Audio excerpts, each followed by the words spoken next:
What's up, man? How you doing? I'm good, man. So the songs are great and extremely uplifting. Wow. Thank you. But talk to me, please, about the first song, the Make-A-Wish song. Yeah. So a couple months back, I got asked to write a song for Make-A-Wish Connecticut, which just gets my heart excited and my blood flowing to do things like that, because I always say I love to make music, but I live to make music that makes a difference. And that was one of those opportunities where I got to do that. So with that, I just kind of sat down in front of the computer for a few hours and just read, the mission statement and really absorbed what that meant to the foundation, and read story after story of wish kids and what a wish meant to them, and how the power of a wish when you're not feeling well, how that can change your life in a moment. And it was an emotional couple of hours, and then that song, it's a song of hope, really. It's a song of hope to just that we could get through anything. Right. And you're speaking from experience too. So Yes. What would it have been like for you to have a wish, back then? Yeah, for me, so I was diagnosed with Hodgkin's lymphoma when I was 10 years old, back in 1985. What were you doing in 1985? Probably playing video games. And eating a lot, because I was a chubby kid. So there was this recreation room in the hospital down in New York City, and they had, the last steps of Atari, I think, with the broken joystick, was just holding on, and the Nintendo system was coming in, but they had books and games and pool tables, but they had a little section of musical instruments. So I got to go in there and, play on the drums, and a musician would come down and teach us how to play every Thursday and play for us. And for that time, that for me was like my wish, because I would leave there, and my parents would have to hear it all week long until Thursday came. When can I go down there? When can I play? When is he coming again? Right. But that, because it was such an escape for me, going through chemo and radiation, that hour I got to, play those instruments, I got to be a kid again. Right. So that, for me back then, that was like kind of my wish. So I know the power of being able to escape from what's going on, and that, for Make-A-Wish, that could come in the form of meeting someone, that could be in the form of going somewhere on a trip. So it's powerful stuff. Yeah. And you kept the music thing going, and regardless of your diagnosis or not, do you think your career path would have always been music anyway?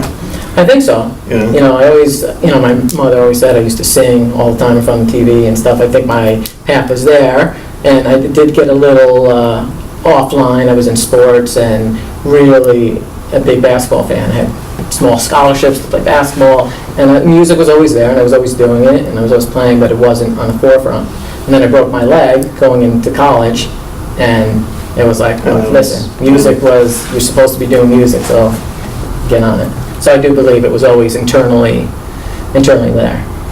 You're a local kid too. We're filming this in Westchester. Usually the people who roll in are just like, where the hell am I? I have no idea. I know it's a half hour away from the city. I don't know if am I in Long Island? Like, am I? I don't even know. But how, I don't want to say influential, but what was your upbringing like in Westchester? Just out of curiosity. I loved it. I loved growing up in this area because I felt like I had the best of both worlds. Like you said, New York City was a half hour away. Yeah. Stamford, Connecticut, and areas up north were really close to get to. But yet you had some of the solitude of growing up in this area. So writing and writing songs and doing that, when nature is all around you, you had it. Or if you wanted, the hustle and bustle of the city, you hopped on the train and you got it there. So those two experiences were, I thought it was great to have that. And last year, you performed at the Capitol Theater. You're performing again. That must be a trip. I'm just thinking. I grew up in Yonkers, so I'm just trying to think. I guess the closest that I could have to an experience like that. Let's say, I don't know. Like if I played in front of Nathan. I can't really think of anything worthwhile in Yonkers that it would be like if I could. And I don't play music, so I guess if I could write a story in Nathan's. But Nathan's my life would be, and it's the fake Nathan's now because they tore down the original. Yeah. But anyway, that was a treat when we got to go there. Wasn't it? Because it was like a real arcade, and and now it's just probably paired up with like a Taco Bell. Where am I going with this? I don't know, but Please I'd like to see it. Yes. We should write a song together about this experience. Yeah. But I want to, you have a show coming up at the Capitol Theater, and God bless Pete Shapiro, who I honored at an A-Sides event that I did that you were very nice enough to play. Yeah. It's Pop Goes the Culture, if I can shameless plug myself. Thank you to the 6 people who attended. And 6? It was 4? No, well, 6. It was 6. 6 with me. Yeah, counting each other, yeah. But talk to me about, I mean, to play there the first time must have been a trip, and to have the opportunity, June 27th, you're going to be playing with Duncan, Sheik, and a friend of mine, Todd, Carey, who has that catchy Nintendo song, which I'm a couple listens away from it getting under my skin, but That's right there, right? He's such a good guy that I can go past it. Yeah, you have to. You have to. You have to. But talk to me about this show coming up, and just, compare it to the experience of last year. Yeah, well, last year, when I got the opportunity to play at the Capitol, it was a dream come true. My whole life growing up in Westchester, that was a theater that I looked up to be like, if I played there, I know that was an accomplishment, right, to get there. And, it was a lot of work, and I put a lot of time into it, but getting up there on the stage was one of the most amazing feelings in the world. And it was with a 10-piece band. I pulled out all the stops for this one. Right. So to be able to do that and be successful with it, and then be able to do it again, is like, okay, my dream is here now. Let's take it to the next level. So this year, with working with Make-A-Wish and writing the song for them, I said, well, why don't we, partner up and do this together? I'll put on the concert. We'll raise money through ticket sales.